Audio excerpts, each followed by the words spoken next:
Side की math के कुछ इम्पोर्टेंट एमसीक्यू कर रहे हैं, जहां से कम अज़ कम 3 एमसीक्यूज लाजमन आते हैं और वो टॉपिक है तो फैक्टराइजेशन वाला। तो पहला क्वेश्चन है how to find factor of equation. मतलब आपको एक इक्वेशन गिवन होगी, तो आपने उसके फैक्टर फाइंड करने होंगे। अभी आपके पास इतना टाइम भी नहीं हो तो आप फैक्टर भी फाइंड करने हैं, तो वो किस तरह से करेंगे देखते हैं। पहला सवाल है हमारे पास x square minus 6x plus 5 equal to 0। सवाल है इसके फैक्टर फाइंड करें। अब आपने फैक्टर फाइंड करने हैं तो आपने सबसे पहले ये देख लेना है, इसको सॉल्व करना है माइनस 6x को। तो आपने माइनस 6x को इस तरह प्लस करना है या माइनस करना है कि आंसर 5 माइनस 6x आ जाए और वो इससे रिजम्बलेंस करता हो, मतलब इससे मिलता जुलता हो, तो इसके करीब करीब वैल्यू हो। तो माइनस 6x को जब हम माइनस करेंगे तो वहाँ माइनस 5x आएगा और माइनस 1x आएगा, जिससे हमारी इक्वेशन सॉल्व होती है। तो x माइनस 5 x माइनस 1 आ जाएगा हमारे पास। x minus 5 is equal to 0 कर लेंगे और x minus 1 is equal to 0 अलग अलग दो इक्वेशन बना लेंगे। तो x इज इक्वल टू 5 आ जाएगा और x इज इक्वल टू 1, और ये हमारे पास दो फैक्टर बन जाएंगे। इस तरह से आपने सवाल करना है। और आगे हम करते हैं दूसरा सवाल है मुकम्मल एक्सप्लेनेशन के साथ। 2x square plus 3x minus 2 is equal to 0। तो अब आपने सॉल्व करना है प्लस 3x को। आपने प्लस 3x को इस तरह से प्लस करना है या डिवाइड करना माइनस करना है कि आपके पास इससे भी मिलता जुलता जवाब आ जाए और इससे भी मिलता जुलता जवाब आ जाए।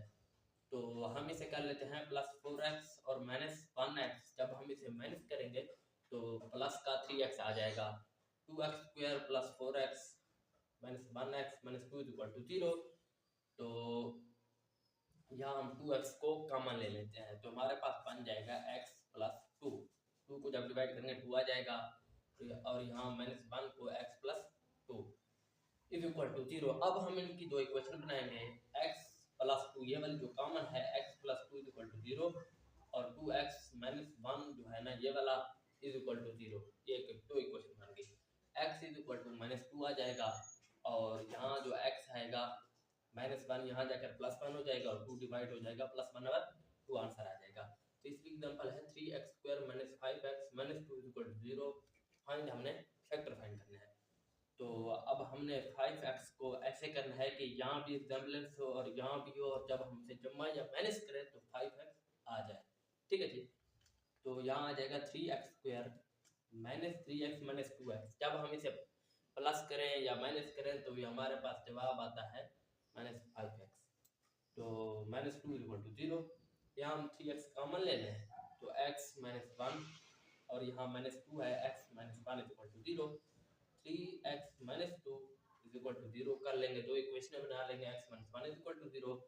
तो 2 यहाँ माइनस है, यहाँ कर प्लस का हो जाएगा, और 3 डिवाइड ये आ जाएगा प्लस 2/3।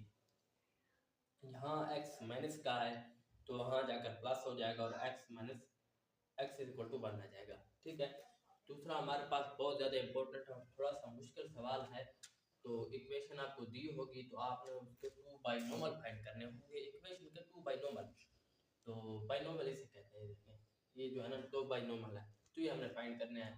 पहला सवाल है हमारे पास x square minus 6x plus 5 is equal to 0।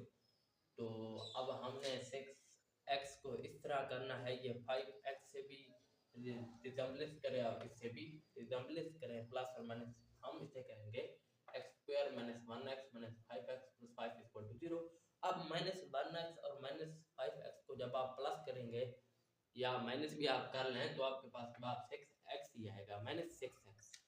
तो यहाँ हम x को कॉमन ले लेते हैं, x माइनस 1, यहाँ माइनस 5 को कॉमन ले लेते हैं तो x माइनस 1। ये आपने बात लाजमी ध्यान रखनी है, ये जो वैल्यू आपके पास आनी चाहिए ये सेम आनी चाहिए। ठीक है। यहाँ भी सेम है, x माइनस 1 है और यहाँ भी x प्लस 2 है, मतलब सेम है जिस तरह से भी है। तो x minus 5 is equal to 0, x minus 1 is equal to 0। तो x इज इक्वल टू 1 और x इज इक्वल टू 1, 5 और 1 आ जाएगा। लेकिन आपके पास जो बाइनोमल है वो ये है, ये आपके पास तो बाइनोमल है, ऑप्शन में ये गिवन होंगे, तो ये आपका आंसर होगा। अब हम चल रहे हैं एक और इम्पोर्टेंट टॉपिक की तरफ, ascending and descending order of fraction. भाई जो फ्रैक्शन जो बनती है उसकी असेंडिंग और डिसेंडिंग ऑर्डर, ठीक है जी। तो पहला है हमारे पास ऑप्शन का convert each fraction into decimal, ठीक है ना। जो भी फ्रैक्शन है उसे डेसिमल में कन्वर्ट करें। भाई किस तरह से कन्वर्ट करें, नोमिनेटर को डिनोमिनेटर से डिवाइड करते हैं। जैसे जहाँ हमारे पास है 3 और 9, तो ये नोमिनेटर है और ये डिनोमिनेटर है। टी यानी नीचे वाला ही आप करने या डिवाइड करने वाला, तो जब हम इसे डिवाइड करेंगे तो ये 1/2 या 0.5 आंसर आ जाएगा। नहीं, ये 1/3 आएगा, 0.3 आंसर आ जाएगा। Into decimal by dividing by nominator by denominator. अब हमारे पास बहुत ज़्यादा वैल्यू होंगी, जब हम क्या करेंगे, कंपेयर डेसिमल वैल्यू। जितनी भी डेसिमल वैल्यू जैसे हमें अवेलेबल होंगी हम वो कंपेयर करेंगे। तो तीसरा पॉइंट है arrange fraction in the order of the decimal value ascending order. भाई असेंडिंग ऑर्डर क्या है, यहाँ इसे कहते हैं असेंडिंग ऑर्डर। आप ये याद रखना, from smallest to largest value, जो छोटी वैल्यू से बड़ी वैल्यू की तरफ जो ऑर्डर होगा वो होगा असेंडिंग ऑर्डर। और डिसेंडिंग ऑर्डर क्या होगा, ऊपर से नीचे की तरफ, from largest to smallest value. तो पहला सवाल है हमारे पास, राइट इन असेंडिंग ऑर्डर, चढ़ने वाली हालत में लिखें। तो ये 1/2 है, 3/4 एंड 2/3 एंड 3/4 है। तो पहले हमने कहा था कन्वर्ट फ्रैक्शन इनटू डेसिमल। अब 1/2 का डेसिमल है 0.5, 2/3 का है 0.7 एंड 3/4 का है 0.75। अब ये डेसिमल में कन्वर्ट होगा। दूसरा हमारे पास था कंपेयर डेसिमल वैल्यू। अब इन्हें आप कंपेयर करें कि कौन सी बड़ी है कौन सी छोटी है। सबसे छोटी 0.5 है, फिर 0.67 है, फिर 0.75 है। तो आपने कंपेयर कर ली तो आपको पता लग गया। तो इनका जो है ना ये है असेंडिंग ऑर्डर, भाई स्मॉलेस्ट टू लार्जेस्ट वैल्यू। और डिसेंडिंग ऑर्डर क्या होगा, आप इन्वेस्ट कर दें, बड़ी से छोटी 0.75, 0.67 एंड 0.5, ये इनका डिसेंडिंग ऑर्डर हो गया, ठीक है जी। नेक्स्ट हम चल रहे हैं एक इम्पोर्टेंट टॉपिक जो है ना परसेंटेज। तो आपके पास कैलकुलेटर भी ना हो और आपने परसेंटेज फाइंड करनी है, तो पढ़ लेते हैं। A way to express a value of a fraction of 100। भाई 100 के किसी फ्रैक्शन की वैल्यू को फाइंड करना है परसेंटेज कहते हैं। It is represent a part of a whole number of 100। तो ये एक होल नंबर 100 है और उसके पार्ट्स को फाइंड करना ये परसेंटेज है। तो सबसे पहला है हमारे पास कन्वर्ट डिजिट टू परसेंटेज। भाई डिजिट 5 डिजिट है, आप इसे परसेंटेज में कैसे कन्वर्ट करेंगे। फिर 5 को 100 से ज़रब कर दें तो ये इसका जो है ना परसेंटेज हो गया।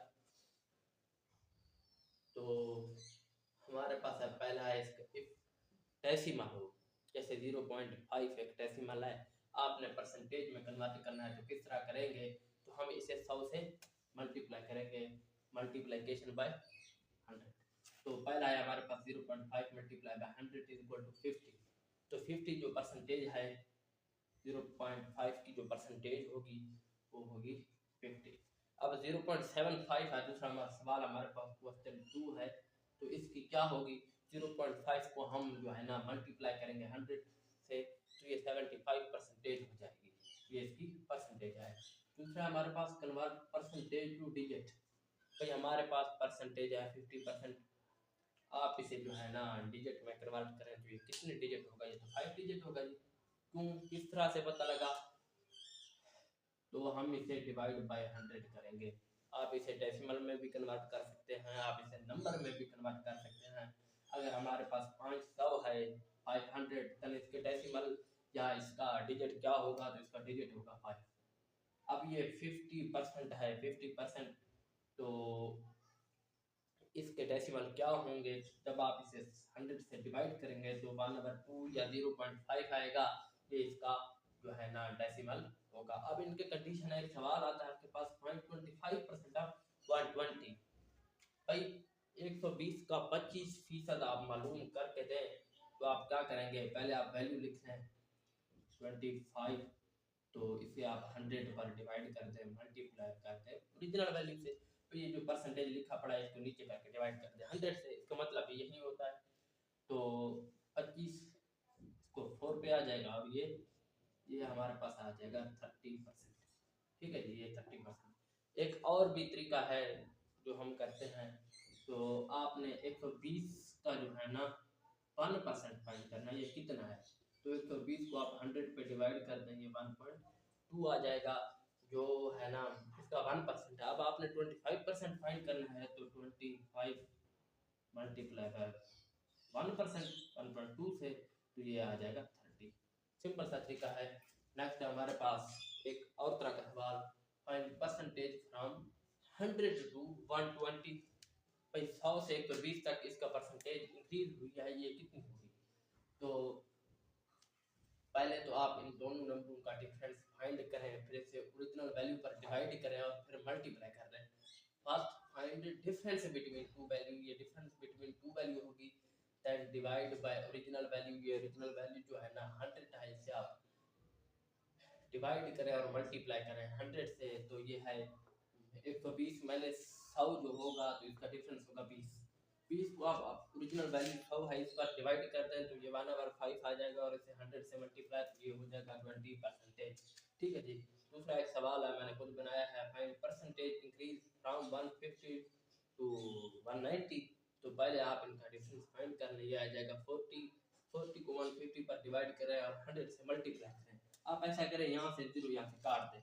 अब 15 है और 15 6 90 होता है, 15 जो 6 90 होता है, और इसके करीब करीब इसकी वैल्यू आएगी 6.66। अब 4 मल्टीप्लाई बाय 6.6 इक्वल टू 25, 6.6% आ जाएगा। तो इस तरह से ये सवाल हैं। तो आप सब्सक्राइब कर दें चैनल को, आगे हम न्यू वीडियो कल डाल देंगे इसके सवाल आपके।